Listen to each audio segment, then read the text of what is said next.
کہ اندر آنے کے راستے ہی ٹھیک سے یاد نہیں کر سکی. گھر سے باہر نکلنے کے لیے صرف 2 جوتے ہی ضروری نہیں ہوتے جو پہن کر باہر جائے جاتے ہیں. وہ ہوش مندی اور پھرتی بھی ضروری ہوتی ہے جو گرنے نہ دے. چوٹ تو ہرگز نہ لگنے دے. اسٹور میں پھیلی بدبو سے پاگل کیے دے رہی تھی. اے خدا میری مدد کر, کسی کو بھیج میرے لیے. وہ دعا کر رہی تھی اور ساتھ ساتھ ویرا کو فون کر رہی تھی کہ ایک دم سے دروازہ کھلا اور سامنے خدا کی بھیجی مدد کھڑی تھی, آلیان. امرہا, اس نے ابھی یہی کہا تھا کہ وہ تیزی سے اٹھ کر اسے دھکا دے کر پیچھے ہٹاتی بھاگ کر باہر نکلی اور اوپر آئی. کاؤنٹر کے پیچھے کھڑے مسکراتے ہوئے اس منحوس انسان کو اس نے تیزی سے بھاگتے ہوئے دیکھا اور لوگوں کے ساتھ ٹکراتی, گرتی پڑتی ہارٹ آنکھ سے باہر نکلی. امرہا بات سنو. آلیان تیزی سے اس کے پیچھے بھاگتا ہوا آ رہا تھا, اسے آوازیں دے رہا تھا لیکن وہ رکی ہی نہیں. کیوں رکتی؟ کہاں جا رہی ہو, میری بات سنو. اس نے ایک دم سے لپک کر اس کا بازو تھام لیا. امرہا پر جیسے کسی نے جلتا ہوا تیل انڈیل دیا. اس نے اپنے بازو کو جھٹکے سے اس سے چھڑوا کر اس کے منہ پہ ایک تھپڑ دے مارا. دی پرنٹ واقعی مصروف ترین راہ گزر پر کھڑے ہو کر کم سے کم 50 یونیورسٹی اسٹوڈنٹس کو گواہ بنا کر تم تینوں نے مل کر مجھ سے جو گھٹیا مذاق کیا یہ اس کے لیے. اس نے تھپڑ کی طرف اشارہ کیا اور اسے تیز سے گھورتی تیزی سے آگے بڑھ گئی. سڑک پر آ کر اپنے لیے ٹیکسی دیکھنے لگی. اس سے اس کا خون کھول رہا تھا. دکھ سے اس کی آنکھیں دھواں دھواں ہو رہی تھی. ویرا آلیان کی کلاس فیلو تھی اور وہ تیسرا بھی ان کا کوئی کلاس فیلو ہوگا. اسے نہیں معلوم تھا کہ یہ سب کیوں کیا گیا. اسے یہ معلوم تھا کہ اس کے ساتھ کر دیا گیا. بس اس نے ٹیکسی روکی اور اس میں بیٹھنے ہی لگی تھی کہ آلیان نے اپنے پیر کو ٹیکسی کے دروازے میں پھنسا لیا. میری بات سن کر جاؤ امرہا, اس نے تحمل سے کہا. اس کا چہرہ سرخ ہو رہا تھا. امرہا نے منہ پھیر لیا اور سختی سے اس کے پیر کو پرے کر کے دروازہ بند کر دیا اور ڈرائیور کو چلنے کے لیے کہا. وہ گھر پہنچی تو آلیان پہلے سے دروازے پر موجود تھا. میری بات سن لو امرہا, شور مت کرنا. ماما سنیں گی تو انہیں دکھ ہوگا. ہاں ہوگا دکھ انہیں کہ ان کے بیٹے نے کیا شاندار حرکت کی ہے. انہیں دکھ ہوگا کہ تم نے مجھے تھپڑ مارا. ساری دنیا بھی گواہ بن کر آ جائے گی تو وہ یہ کبھی نہیں مانیں گی کہ میں نے کچھ برا کیا ہے. اچھا دھول جھونک رہے ہو. پھر ان کی آنکھوں میں اسے پرے دھکیلتی وہ اندر جانے لگی. وہ ان میں سے کسی کی شکل بھی نہیں دیکھنا چاہتی تھی. انسان زندگی میں اس وقت زیادہ تکلیف اٹھاتا ہے جب وہ حقیقت جانے بغیر خود کو اندھا کر لیتا ہے اور اپنے اس اندھے پن کا علاج بھی نہیں کروانا چاہتا. آلیان اس کا راستہ روکے کھڑا کہہ رہا تھا. کیا کہنا چاہتے ہو مجھ سے؟ اب وہ چلائی. وہ کال تھا, تمہیں کیسے بتاؤں اس کے بارے میں. بس وہ ایسا ہی امرہا. وہ کچن میں میرے پاس آیا اور میرا فون مانگا. 2 منٹ بعد اس نے مجھے بتایا کہ اس نے تمہیں اسٹور میں لاک کیا ہے. اس سے تفصیل جانے بغیر میں جلدی سے تمہارے پاس آیا کیونکہ میں جانتا تھا تم کتنی جلدی پریشان ہو جاتی ہو. ان سب میں میرا قصور کہاں ہے امرہا؟ امرہا کے ٹپ ٹپ آنسو گرنے لگے. تم لوگ کس قدر ظالم ہو. میں ظالم نہیں ہوں امرہا. تم مجھے ایک اور تھپڑ مار سکتی ہو لیکن ایسے رو نہیں. میں کال سے نمٹ لوں گا. امرہا نے بیگ سے چابی نکال کر دروازہ کھولا اور ہتھیلی کی پشت سے آنکھیں صاف کرتی اندر چلی گئی. آلیان باہر ہی کھڑا رہ گیا. جب 2 گھنٹے بعد امرہا کے کمرے کی بتی گل ہو گئی تو وہ چلا گیا. وہ کال کے پاس جا رہا تھا. اسے ایک زوردار گھونسا مارا. ہارڈ ٹرک کیفے کے ڈانسنگ فلور پر جب میوزک اپنے عروج پر تھا اور سب ڈانس کرتے کرتے پاگل سے ہو رہے تھے, اس وقت اس نے کارل نامی لڑکے کے منہ پر زوردار گھونسا مارا. وہ لڑکھڑا کر گرا اور ہنستے ہوئے اٹھ کر کھڑا ہو گیا. اس نے میرے ڈیڈیز کو برا کہا تھا. کارل نے اپنے ٹیٹوز کی طرف اشارہ کیا. اس سے دور رہنا کارل. آریان کی آنکھیں اور سرخ ہو گئیں. تمہاری گرل فرینڈ ہے وہ؟ آنکھ مار کر کہا. وہ میری دوست ہے. دوست ہے تو تمہاری اور بھی بہت سی ہیں. یہ کون سی دوست ہے جس کے لیے تم نے مجھے گھونسا مارا ہے؟ سنا ہے اس نے تمہیں بھی تھپڑ مارا ہے. اسے ہمارے یہاں کے ماحول کی عادت نہیں ہے. وہ ڈر جاتی ہے. او واو, اسٹوڈنٹ پارٹی میں اسے ڈرتے میں نے بھی دیکھا تھا. کمال کا ڈرتی ہے وہ. بہت مزہ آتا ہے اسے ڈرانے میں. جب میں دروازہ بند کر رہا تھا تو اس کی شکل دیکھنے لائق تھی. پچھلے دنوں میں کچھ اتنا مصروف رہا کہ اس فریشر کو وقت ہی نہیں دے سکا. آج وہ خود ہی آ گئی. میرا وقت نہیں. اس کا آنا مجھے اچھا لگا. کاش میں اسٹور میں کچھ دیر اور بند رکھ سکتا. کاش. بس کہا نا اس سے دور رہنا. اسے وہیں چھوڑ کر آلیان واپس کچن میں گیا. وہ کچن کا ہیڈ تھا. امرہا کے پیچھے گھر تک جاتے اس نے اپنے مینیجر کو فون کر کے بتا دیا تھا کہ وہ ضروری کام سے جا رہا ہے. 1-2 گھنٹے میں واپس آ جائے گا. یعنی اس سے اور قریب ہو جانا. کارل کہا لگا کر ہنسا. اسے آج تک کسی کو تنگ کرنے میں شاید ہی اتنا مزہ آیا ہوگا جتنا امراہ کو اسٹور میں لاک کرتے وقت آیا تھا. کارل بھی اسی ادارے میں رہا تھا جس میں آلیان نے پرورش پائی تھی. وہ اچھے دوست بھی تھے اور اچھے دشمن بھی. ابتدا کارل نے کی. اس نے ادارے میں موجود ایک دوسرے لڑکے کے سوتے میں ہاتھ پاؤں باندھ دیے اور منہ پر کپڑا لپیٹ دیا. لڑکا بے ہوش ہو گیا تھا. جب اس سلسلے کی تفتیش کی گئی تو کارل نے معصومیت سے ہاتھ آلیان کی طرف اٹھا کر کہا, اس نے کیا ہے یہ, میں نے خود اسے یہ کرتے دیکھا تھا. آلیان اس کا منہ دیکھتا رہ گیا اور سزا کے طور پر اسے پورا 1 مہینہ ایک وقت کا کھانا ملتا ہے. پھر آلیان نے کارل کے ذمہ جو لانڈری ہوا کرتی تھی اس میں کافی کا گاڑھا محلول, سیاہی اور ببل گم چبا کر ڈال دی. اسے مزید کچھ بھی کرنے کی ضرورت محسوس نہیں ہوئی. سب جانتے تھے کارل ہر وقت ببل کھایا کرتا ہے. آلیان کارل کے پاس جسے بستر کے بجائے زمین پر سونے کی سزا ملی تھی گیا اور اسے کہا, حساب برابر ہو گیا نا کارل. کارل نے پوری بتیسی نکال کر دکھائی. بالکل, اور کافی مزہ بھی آیا. اور وہ یہ مزے گاہے بگاہے لیتا رہتا, ہر ایک سے لیتا, سوچ کر ٹھوک کر لیتا. وہ کارل تھا, وہ کچھ بھی کر سکتا تھا, کسی کے ساتھ بھی کر سکتا تھا, کسی بھی وقت کر سکتا تھا, بڑی چوٹ دے سکتا تھا, بڑا نقصان کر سکتا تھا. آس پاس والوں میں سے کسی کو چھوڑتا ہی نہیں تھا. وہ زیادہ فلسفے اور اخلاقیات نہیں پالتا تھا. اس کے کارناموں کی فہرست مرتب کرنے کا کام بھی اس کے عتاب سے بچ جانے والوں کی طرح مشکل ہی تھا. وہ ایک کارل نام کے علاوہ بھی کئی ناموں سے یونی اور ہال میں جانا جاتا تھا اور وہ اپنی موجودگی کے علاوہ غیر موجودگی میں بھی یاد کیا جاتا تھا. جی ہاں, سنہری لفظوں میں, گالیوں سے مزین اور بد دعاؤں سے لبالب سنہری لفظ. صبح ویرا اس کے کمرے میں آتے ہی اس کا لحاف کھینچ کر اتارا اور چونکی, تم رات بھر روتی رہی ہو تو میں اس سے کیا. اس نے پھر سے آنکھیں رگڑی. رونا تمہیں ہر مسئلے کا حل لگتا ہے, ویرا غصے سے بولی. ہاں لگتا ہے, میں نے تم سے صرف مذاق کیا تھا اور تمہیں ہارٹ راک کے اس حصے میں لے جا کر بٹھا دیا تھا, ورنہ میرا ارادہ صرف تمہیں ہارٹ راک کو اندر سے دکھانے کا تھا. میں صرف تھوڑی دیر کے لیے وہاں سے غائب ہوئی تھی. وہاں ہمارے بہت سے یونیورسٹی فیلو تھے, ایسی کوئی گھبرانے کی بات تو نہیں تھی. میں واپس آئی تو تم وہاں نہیں تھی. میں تمہیں فون کر رہی تھی, معلوم ہے مجھے. میں ہنس رہی تھی کہ تم اتنی جلدی گھبرا گئی ہوگی. میں گھبرا نہیں گئی تھی, میں بے حد خوفزدہ ہو چکی تھی کیونکہ میں کلب کے اسٹور میں بند تھی. کیا کہا تم نے؟ ویرا کو لگا وہ مذاق کر رہی ہے. میں کہیں اسٹور میں بند تھی, اس بارٹینڈر نے مجھے لاک کیا تھا. کارل نے؟ ویرا بری طرح سے چونکی. اوہ, تم نے اسے کچھ کہا تھا کیا؟ تم جانتی ہو اسے؟ امراہ ویرا سے بھی زیادہ چونکی. یونی میں کافی جانا جاتا ہے اسے. اس بارے میں ہم بعد میں بات کریں گے. میں نے تمہارے ساتھ مذاق کیا, اس کے لیے میں معذرت چاہتی ہوں. لیکن امراہ, تم وہاں 10 منٹ بھی بیٹھی کیوں نہیں رہ سکی؟ تم اتنی حواس باختہ کیوں ہو جاتی ہو؟ کیونکہ میں تم سب جیسی نڈر نہیں ہوں. رندے گلے کے ساتھ وہ چلائی. تو ہو جاؤ, ہم جیسی ہو جاؤ. تم اتنی بڑی ہو چکی ہو تو اب بڑی مزید کیوں نہیں ہو جاتی؟ تمہیں کیسے اسٹور میں لاک کر دیا گیا؟ اتنا تیز میوزک تھا اور وہ سب لوگ, اگر کوئی مجھے وہاں دیکھ لیتا. کارل نے دھوکے سے مجھے اسٹور میں بند کر دیا. اس درندے کارل کا نام زبان سے ادا کرتے اس کا دل چاہا اپنی زبان ہی کاٹ ڈالے. تیز میوزک نے تمہارے کانوں کے پردے ہلا ڈالے ہوں گے, تمہاری عقل کے نہیں. تم تحمل کا مظاہرہ بھی کر سکتی تھی. ویرا ٹھیک کہہ رہی تھی, وہ تحمل کا مظاہرہ بھی کر سکتی تھی. میں تمہیں فون کرتی رہی تو تم نے میرا فون نہیں اٹھایا. میں غصے میں تھی اس لیے, اور میں نے آلیان کو تھپڑ بھی مار دیا. اصل بات تو اس نے اب کی تھی. ویرا نے ابرو چکا کر اسے دیکھا جو بیڈ پر لحاف کے ڈھیر میں دبی بیٹھی تھی. آلیان کہاں سے آ گیا یہاں؟ میں نے اسے فون کیا مدد کے لیے اور فون کارل نے اٹھا لیا. میں سمجھی دونوں نے مل کر میرے ساتھ یہ کیا. کتنی ذہین ہو تم امراہ. پہلے تم اتنی حواس باختہ ہو گئیں کہ اسٹور میں لاک ہو گئیں, پھر ایک دم سے تمہارا ذہن اتنا پورا کام کرنے لگا کہ تم نے وہاں کی ساری کہانی سمجھ لی کہ کس نے کیا کیا کیا ہے. بے وقوف کی عقل ہمیشہ نقصان کے بعد حرکت میں آتی ہے, ہر بار. اب تم آلیان سے معذرت کر لینا. مجھے تو آج شاپنگ کے لیے جانا ہے, پھر مجھے اپنے ٹور کے لیے کچھ تیاریاں کرنی ہیں. کہو تو تمہیں یونی چھوڑ دوں, میں بس سے چلی جاؤں گی. اس نے اپنے نم گال صاف کیے.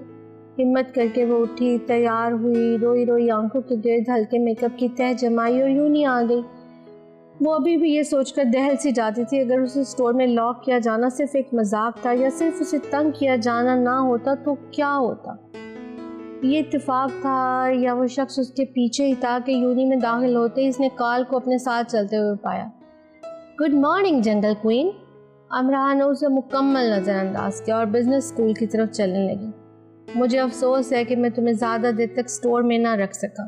مجھے خدشہ تھا کہ تم پولیس کو فون کر دو گی. مجھے میری جاب کی پرواہ نہ ہوتی تو میں پولیس کو بھی وہاں آنے دیتا. اچھے لگتے ہیں ایسے مناظر مجھے. امراہ کو افسوس ہوا. اسے فون کر لینا چاہیے تھا. ویسے تم کر بھی لیتی تو تم کبھی یہ ثابت نہیں کر سکتی تھی کہ میں تمہیں وہاں تک لے گیا تھا، بلکہ الٹا میں تم پر یہ الزام ثابت کر سکتا تھا کہ تم چوری کی غرض سے وہاں گئی اور انجانے میں لاک ہو گئی. اس نے اتنے پیارے انداز میں یہ کہا کہ امراہ نے آنکھوں میں چنگاریاں سمو کر اسے دیکھا کہ وہ جل مرے، لیکن وہ فائر پروف تھا یقیناً. آلیان تیزی سے اس کے پاس آیا تو کال سیٹی بجاتا ہوا کھسک گیا.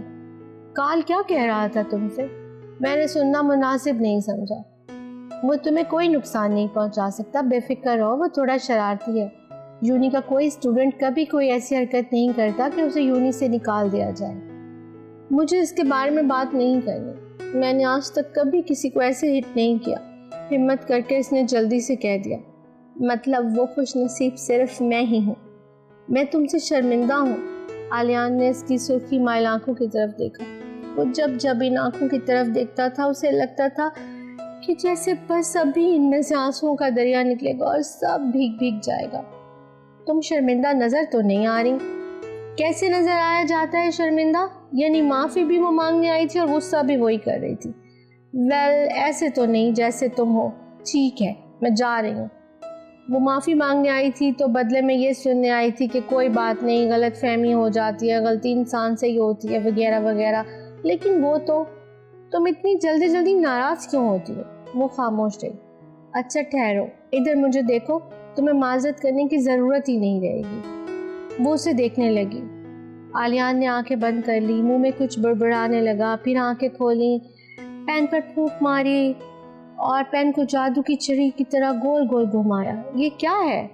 امراہ نے اس کے بچگانہ انداز پر ہنس کے بنا دکھایا. جادو. اب پھر سے سب پہلے جیسا ہو گیا ہے. میں نے وقت پر اپنا جادو چلا دیا ہے. میں نے کل کی رات کو ہماری زندگی میں سے نکال دیا ہے. اب سب ٹھیک ہے اور سب ٹھیک ہی رہے گا. اب امراہ کو ہنسی آ گئی. تم سب اتنے عجیب و غریب کیوں ہو اور تم اتنی سمجھدار کیوں ہو؟ اس نے ہاتھ میں پکڑے جادو کے پین کو اپنی ناک پر رکھتے ہوئے پوچھا. ہم سب بادام کھاتے ہیں نا.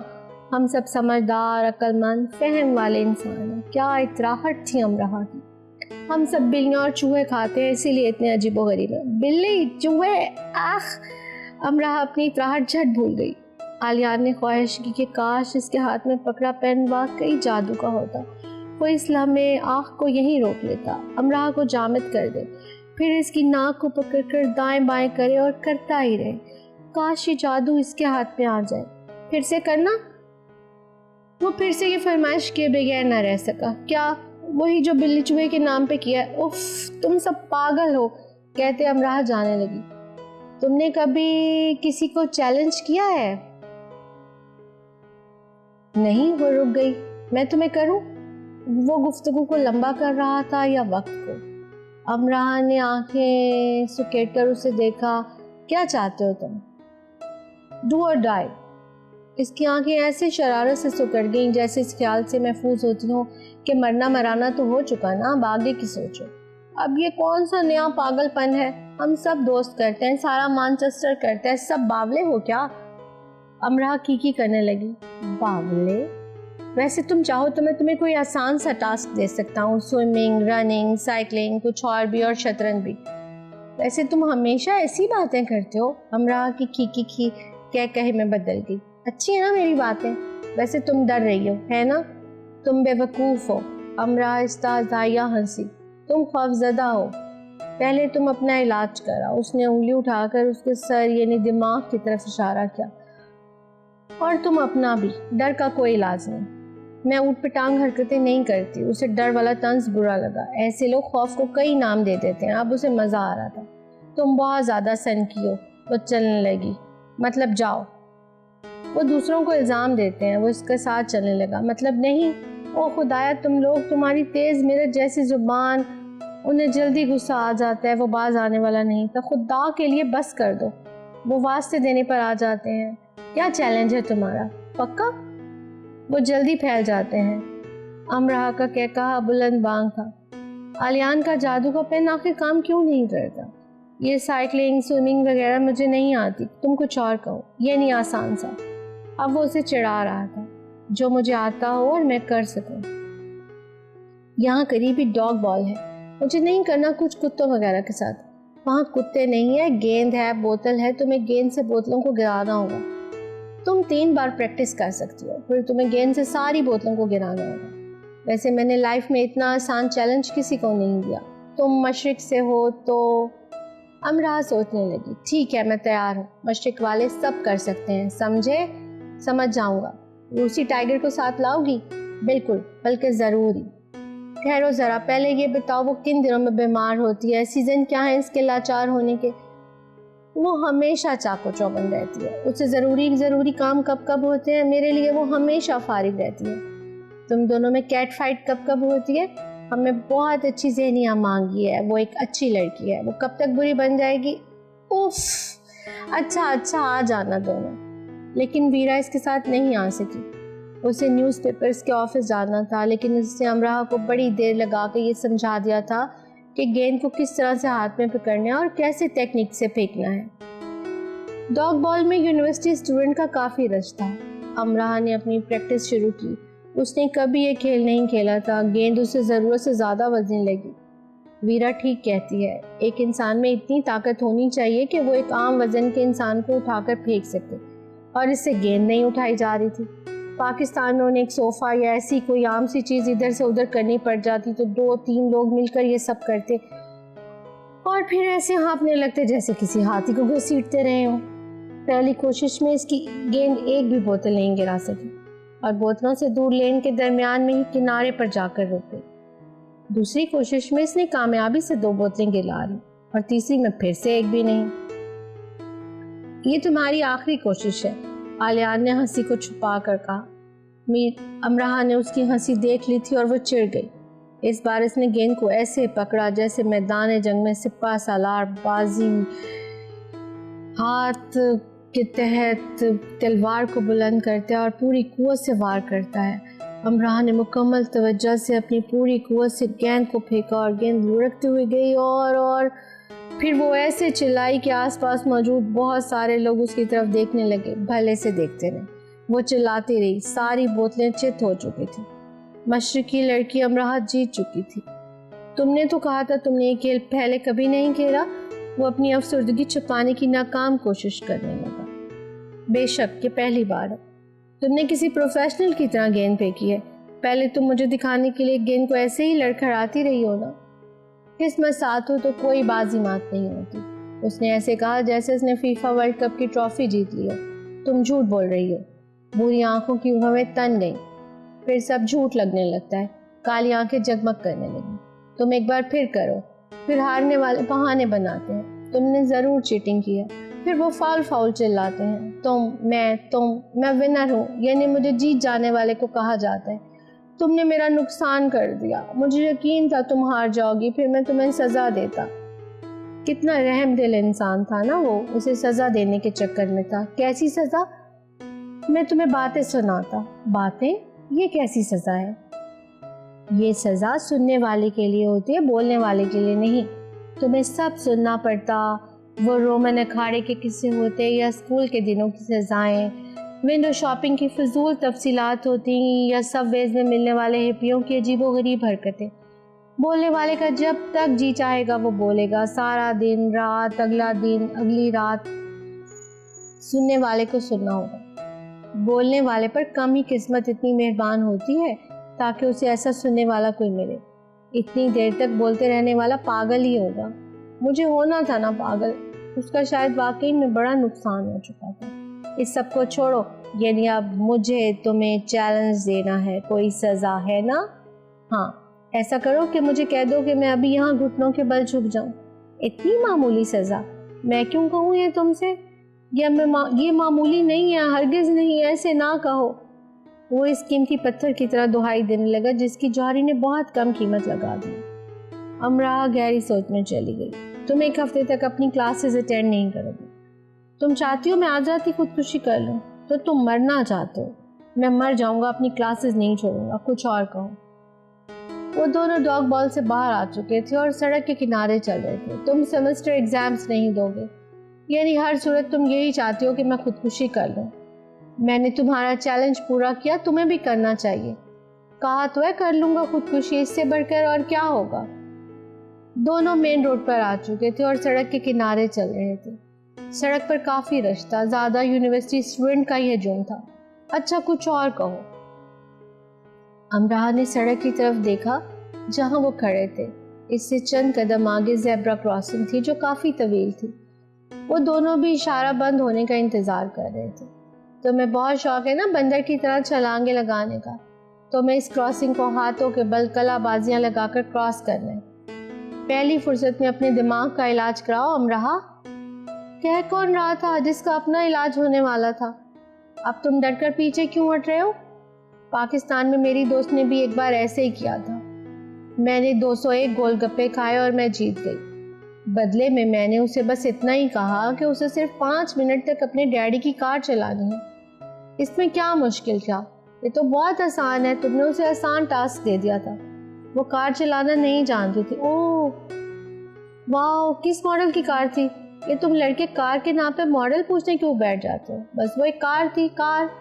یہ تم لڑکیاں گاڑی کے ماڈلز پر دھیان کیوں نہیں دیتی؟ اینی ویز پھر وہ صرف 4 منٹ کار چلا سکی۔ اگلے 5 مہینے کار ورک شاپ میں رہی اور اس پہ پورے 50,000 لگے اور بس عالیہ نے ایسے پوچھا جیسے کہہ رہا ہو اتنے سب پر بھی ویسے بس کہہ رہی ہو۔ ہاں اور میرا داخلہ ان کے گھر بند۔ بس تمہارا داخلہ بند؟ اس نے گردن کو ہلکا سا خم دے کر ہنسی کو ہونٹوں کے پیچھے روک کر پوچھا۔ اگر اسے بے تحاشا ہنسی آ رہی تھی تو اسے کھل کر ہنس لینا چاہیے تھا، کیونکہ وہ بری طرح سے ناکام ہوتا نظر آ رہا تھا اپنی ہنسی کو قابو میں رکھنے میں۔ اس نے امراہ سے اپنا رخ پھیر لیا۔ اب وہ اس کوشش میں تھا کہ اتنی بری طرح سے نہ ہنسے کہ امراہ برا مان جائے، لیکن ساری کوشش بیکار گئی۔ اس نے سر کو اٹھایا، مانچسٹر کے کھلے آسمان کو دیکھا جس کے پیچھے وہ دونوں کھڑے تھے اور خود کو بے قابو ہو جانے تھے۔ وہ ایک خوبصورت انسان تھا، ہنستے ہوئے اچھا لگتا تھا جیسے سب لگا کرتے ہیں، لیکن ایسے بے قابو ہو کر ہنستے وہ ایک عام نارمل انسان نہیں لگ رہا تھا۔ امراہ نے ہاتھ باندھ لیے اور اسے گھورنے لگی۔ کرس ہیمسورتھ کی شباہت ایسے ہنستے اس میں لک چھپ ہونے لگی اور وہ یہ دیکھنا بھی بھول گیا کہ کالی پتلیوں والی وہ آنکھیں اسے خفا ہو کر گھور رہی ہیں، وہی آنکھیں جنہیں قریب سے دیکھتے وہ اپنی ذات سے بہت دور چلا گیا تھا۔ وہ صرف عالیان نہیں رہا تھا اور اسے اب اکثر یہ یاد کرنا پڑتا تھا کہ وہ کہاں ہے اور کیا کر رہا ہے۔ ہنستے ہنستے وہ چند قدم آگے چلا جاتا، کبھی چند قدم پیچھے، اپنی آنکھوں کی نمی کو صاف کرتا اور امراہ کو دیکھ کر کہتا اور بس تمہارا داخلہ بند۔ اس نے ایسے 3 بار کیا۔ امراہ شرمندہ سی ہو کر آس پاس دیکھنے لگی۔ اس میں اتنی کوئی ہنسنے کی بات نہیں تھی۔ اس کے کھلے بال ہلکی ہوا سے اڑ رہے تھے۔ اس نے غصے سے بالوں کی لٹوں کو پیشانی سے پیچھے کیا اور تیز سے بالوں میں ہاتھ چلانے لگی۔ وہ خاموشی سے اسے دیکھ رہی تھی۔ اسے لگ رہا تھا کہ وہ اس کی بے عزتی کر رہا ہے، کیسے پاگلوں کی طرح ہنس رہا ہے۔ رونے کے لیے ہر وقت تیار رہنے والی امراہ نے ایک اور بار رونے کی تیاری کر لی۔ کچھ ہی دیر میں جب بمشکل عالیان خود پر قابو پا سکا تو اس نے امراہ کے غصے اور رونے پر آمادہ شکل پر غور کیا اور اسی وقت امراہ تیزی سے اس کے آگے الگ سے چلنے لگی۔ امراہ، عالیان اس کے پیچھے لپکا، لیکن وہ جیسے ہوا کے گھوڑے پر سوار تھی، تیز تیز چلتی ہی جا رہی تھی۔ وہ سمجھ گیا وہ ایسے کیوں جا رہی ہے۔ امراہ ادھر مجھے دیکھو، میں تمہارا چیلنج قبول کرتا ہوں۔ امراہ کو اپنے پیچھے تیز چلانے کی آواز آئی۔ اس نے رک کر ذرا سا پلٹ کر دیکھا، اشارہ بند ہو چکا تھا، ٹریفک رک چکی تھی، سڑک کو پار کرنے والے سڑک کو پار کر رہے تھے اور ان میں بزنس اسکول کا اسٹوڈنٹ عالیان مارگریٹ ہاتھوں کو سر پر ٹکانے کی تیاری کر رہا تھا۔ امراہ کو لگا وہ مذاق کر رہا ہے، وہ کبھی کلا بازی نہیں کھائے گا کیونکہ اس نے مذاق میں جو کہا تھا۔ اصل میں وہ اسے تیز مرچ مسالے سے پکے قورمے کی چند پلیٹیں کھلانا چاہتی تھی اور وہ جانتی تھی وہ ایک پلیٹ سے زیادہ کھا ہی نہیں سکے گا، اسے اپنی زبان کٹوانی پڑ جائے گی، لیکن اب وہ کلا بازی لگا رہا تھا۔ اسے ایسا کرتے سڑک پہ سے گزرتے یونیورسٹی اسٹوڈنٹ نے بھی دیکھا۔ وہ اتنا حیران نہیں تھے کیونکہ اتنی بڑی یونیورسٹی اس طرح کے الٹے پلٹے اسٹوڈنٹ سے بھری پڑی تھی۔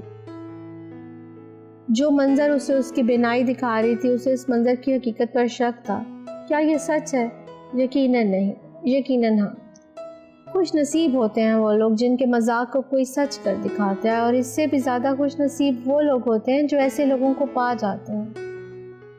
کسی ماہر ایتھلیٹ کی طرح وہ سڑک پار کر چکا تھا اور دوسری طرف کھڑا مسکرا رہا تھا۔ اس کا سانس پھولا ہوا تھا لیکن مسکراہٹ کسی پھول کی طرح کھلی ہوئی تھی، پھول جو دل کی زمین سے پھوٹتا ہے اور محبت کے سائے میں دوام پاتا ہے۔ انسان دو حالتوں میں اپنی جون بدل لیتا ہے، ایک کرب کی حالت میں، دوسری محبت کی حالت میں، اور سڑک کے اس پار کھڑا عالیان کرب کی حالت میں تو ہرگز نہیں تھا۔ اس کی جون بدل چکی تھی اور یہ کام سڑک کے اس پار مشرق سے آئی نئی دنیا کو حیرت سے دیکھتی لڑکی نے کیا تھا۔ مانچسٹر کے کھلے آسمان تلے دونوں اس اور اس پار کھڑے تھے۔ فاصلہ تھا، کم تھا، زیادہ بھی ہو سکتا تھا۔